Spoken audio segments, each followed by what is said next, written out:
Mr. Fischer. Thank you, Mr. Chairman. Mr. Secretary General, Ms. McDonald, welcome. I serve on both the Armed Services and the Appropriations Committees, and every year we legislate annual authorization and appropriation bills that provide the policies and the funding for the department. While I'm confident we will do so again this year, the administration has made this process more difficult by delaying the delivery of budget materials to Congress. Mr. Secretary and General Kane, I've appreciated our previous discussions about the need to modernize our nuclear triad and to provide the President with additional options for regional nuclear deterrence. And to achieve this, we must have sustained and predictable funding within the department's base budget. I'm concerned that the department's fiscal year 26 request relies too heavily on reconciliation for some of our nuclear programs. For example, the reconciliation text includes funding for Sentinel. That is meant to accelerate and reduce risk in the program over the next several years. It is not meant to fill a self-imposed gap in funding in a single fiscal year created by short-changing ICBMs in the base budget.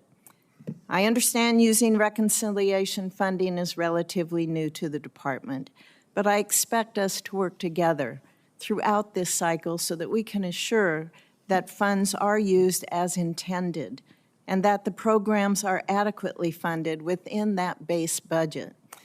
General Kane, do you agree that nuclear modernization programs should be prioritized both to keep pace with the threats and to ensure that the President has a full array of options for nuclear deterrence? I do, Senator, and appreciate your leadership on ensuring that we've got the tools that we need to deliver for the triad of the future. Secretary Hegseth, although progress has been made the last several years, I continue to be concerned about the ability of our defense industrial base to produce munitions at an adequate scale to support our warfighters in these modern conflicts that we have. And now that you have been sworn in and had time to review the current state of our industrial base, what more should the department be doing to increase munitions production, and how does this budget request support these objectives? Senator, it's a great question. We should be doing everything we can, which is precisely what we are doing at the very highest levels, from myself to the Deputy Secretary of Defense. With industry, this budget is a 45% increase in the defense industrial base. It invests in critical munitions procurement. It invests in defense supply chains, in resilience in supply chains, in increased competition and capabilities for outside companies to get into the business of providing critical munitions.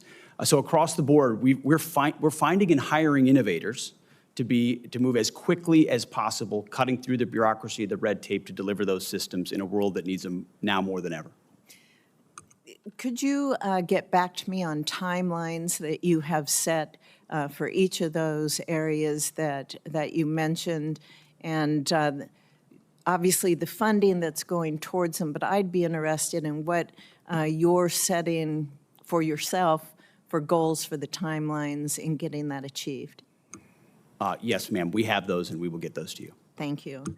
And General Kane, do you assess that the total munitions requirement is currently aligned with the magnitude of the threats that this country faces, or should the department review its stockpile requirements to ensure that we are fully prepared for these modern conflicts? Senator, we're always looking at the lessons learned of past conflicts to include the most recent ones around the world and taking those and applying those to what the future of war might look like. So we're always evolving and considering what the mix of munitions that we need for the joint force in order to deliver overwhelming strength. And I would be remiss if I didn't bring up spectrum. So as we look towards the Golden Dome and the importance of that, over the next several weeks, I hope we can see some more details on that. because we can't shoot what we don't see. And I think it's important that all of us here, as well as the public, understand the importance of the spectrum that the department has in order to reach that. Thank you. Thank you, Senator Fisher, for that important and correct observation.